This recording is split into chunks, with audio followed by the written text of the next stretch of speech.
আজকে আমরা জ্যামিতিতে যে প্রমাণটা করব সেই প্রমাণটা হচ্ছে স্থূলকোণ বিষয়, স্থূলকোণী ত্রিভুজ বিষয়। স্থূলকোণ সেখান থেকে আসবে আমাদের স্থূলকোণী ত্রিভুজের ধারণা, আর স্থূলকোণী ত্রিভুজ থেকে আমরা কি করব, পিথাগোরাসের উপপাদ্যটা ব্যবহার করে একটা স্থূলকোণী ত্রিভুজের ক্ষেত্রে একটি নতুন সিদ্ধান্ত আমরা দাঁড় করাবো।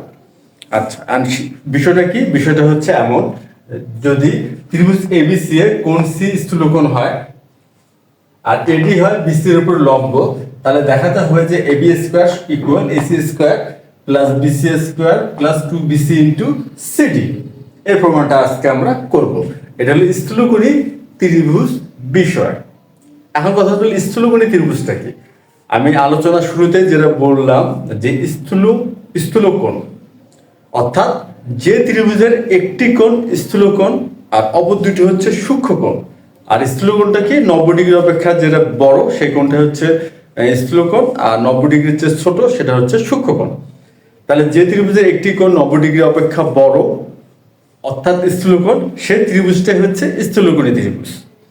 আর স্থূলকোণী ত্রিভুজের ক্ষেত্রে এই যে একটা সম্পর্ক, এই সম্পর্কটা আজকে আমরা নির্ণয় করব বা দেখাবো। এখন কথা হচ্ছে, এই প্রমাণটা করতে গেলে বা এই সম্পর্কটা প্রতিষ্ঠিত করতে গেলে আমাদের কি কি ধারণা জানা দরকার? আমাদের জানা দরকার হচ্ছে পিথাগোরাসের উপপাদ্য।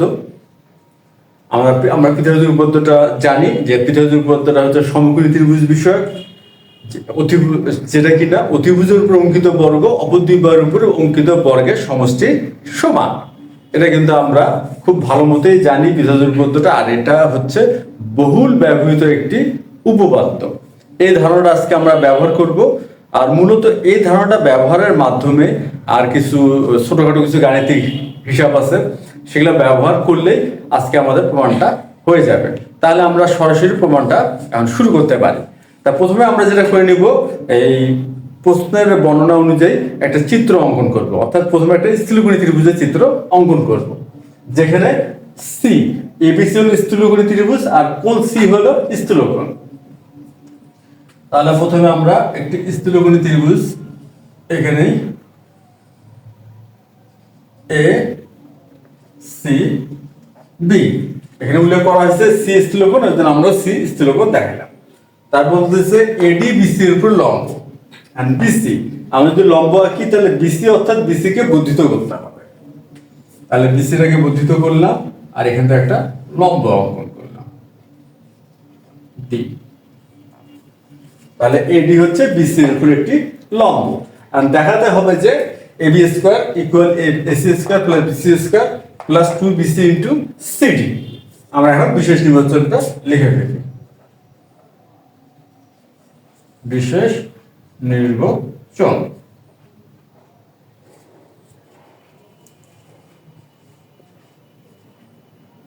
মনে করি ত্রিভুজ এবিসি এ কোণ সি স্থূলকোণ, আর এডি হচ্ছে বিসি এর উপরে লম্ব। তাহলে এডি লম্ব বিসি, এডি কি বিসি এর উপর লম্ব। দেখাতে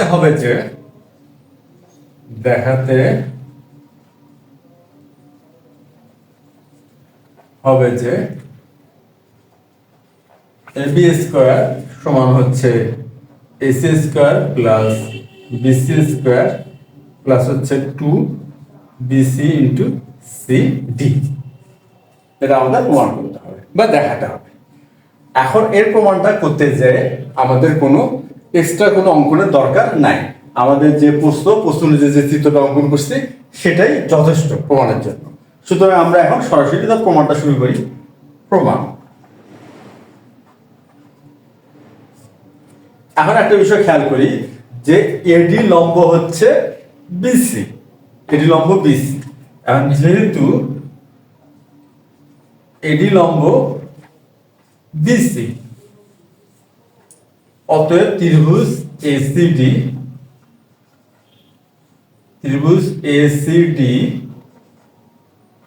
ও ত্রিভুজ এ বিডি সমকোণী ত্রিভুজ, সমকোণী ত্রিভুজ। আমরা কিন্তু এই সিদ্ধান্তটা নিতে পারি। কেন? এডি লম্ব বিসি, এডি যেহেতু বিসি এর উপর লম্ব, তাহলে এই যে এডিবি অথবা এডিসি এই কোণটি কিন্তু 90 ডিগ্রি হবে। লম্ব হলে কোণ কত ডিগ্রি হয়? 90 ডিগ্রি হয়। আর 90 ডিগ্রি হলে এই যে এসিডি এটা একটি সমকোণী ত্রিভুজ, আর এ বিডি এটিও কিন্তু একটি সমকোণী ত্রিভুজ।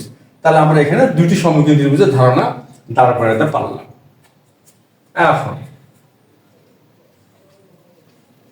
এখন ত্রিভুজ এসিডিএ, এখন এখানে আমরা পিথাগোরাসের উপপাদ্যটা প্রয়োগ করব। কি করব? পিথাগোরাসের উপপাদ্যটা প্রয়োগ করব। তাহলে আমরা জানি সমকোণী ত্রিভুজের সমকোণের বিপরীত বাহুটা হলো অতিভুজ। তাহলে সমকোণ যদি ডি হয়, এডিসি হলো সমকোণ, বিপরীত হলো এসি, তাহলে হচ্ছে এসি স্কয়ার, পিথাগোরাসের উপপাদ্য এসি স্কয়ার সমান সমান হচ্ছে এডি স্কয়ার প্লাস সিডি স্কয়ার। এখানে আমরা পিথাগোরাসের উপপাদ্যটা প্রয়োগ করলাম।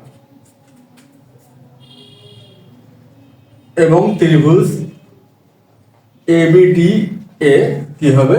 AB square. তাহলে এবিডি আমরা কি করব? এবি স্কয়ার কি হবে? এবি স্কয়ার হবে, এটাও একটা আমরা পিথাগোরাসের উপপাদ্য প্রয়োগ করতেছি। তাহলে এ বিডি, তাহলে এখানে অতিভুজ কিন্তু হচ্ছে এবি, আর অপর বাহুটা কি? বিডি আর এডি।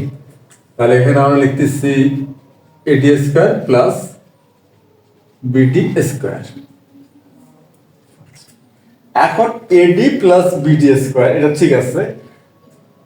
আর এডি স্কয়ারের মান আমরা এই যে প্রথম যে সমীকরণটা আমরা দাঁড় করাইছি এসি স্কয়ার সমান এডি স্কয়ার প্লাস সিডি স্কয়ার, এখান থেকে নিয়ে আসতে পারবো। তাহলে এখান থেকে যদি নিয়ে আসি তাহলে কি হচ্ছে? বা AC square minus CD square সমান সমান হচ্ছে এডি স্কয়ার। এই যে এডি স্কয়ার মান কিন্তু আমরা পেয়ে গেছি। তাহলে এডি স্কয়ারের স্থলে কি লেখা যায়? AC square minus CD square. তাহলে আমরা এখানে লিখি AC square minus CD square plus, আর এখানে বিডি, আর বিডি সমান কি লেখা যেতে পারে? বিডি আমরা যদি এটা লিখি BC plus CD, BC plus CD, এটা কিন্তু আমরা লিখতেই পারি। কারণ আমরা চিত্র যদি খেয়াল করি তাহলে কিন্তু স্পষ্ট পাওয়া যাচ্ছে বিসি আর সিডি যোগ করলে বিডি হয়। আচ্ছা, এখন আমরা যদি A plus B whole square সূত্র প্রয়োগ করি তাহলে ব্যাপারটা কি দাঁড়াচ্ছে? A square plus 2 into BC into CD অর্থাৎ 2ab প্লাস সিডি স্কয়ার অর্থাৎ বি স্কয়ার, অর্থাৎ A square plus 2ab plus B square. এই যে সূত্রটা এটা আমরা বর্গের সূত্র বা বর্গনির্ণয়ের সূত্র, সেটা এখানে আমরা প্রয়োগ করলাম। এখন আমরা খেয়াল করি এখানে minus CD square plus CD square, তাহলে এই মাইনাস সিডি স্কয়ার থেকে প্লাস সিডি স্কয়ার যদি আমরা বিয়োগ করি, সিডি স্কয়ার থেকে মাইনাস তাহলে 0 হয়ে গেল। তাহলে আমাদের কি কি থাকতেছে? তাহলে AC square plus BC square plus 2বিসি ইন্টু সিডি এবি স্কয়ার। আমাদের কিন্তু আমরা দেখাতে পারলাম, অর্থাৎ আমরা কিন্তু সম্পর্কটা দাঁড় করে ফেললাম। সেটা কি? যে এবি স্কয়ার সমান AC square plus BC square plus 2বিসি ইন্টু সিডি, আমাদের কিন্তু যেটা দেখাতে বলা হয়ে গেছিল সেটা কিন্তু আমরা দেখাতে পারলাম। তাহলে আমরা এখানে লিখে দিব দেখানো হলো। আজকের যে জ্যামিতিক যে সমাধানটা খুবই সহজ ছিল। আমরা শুধুমাত্র কি করছি?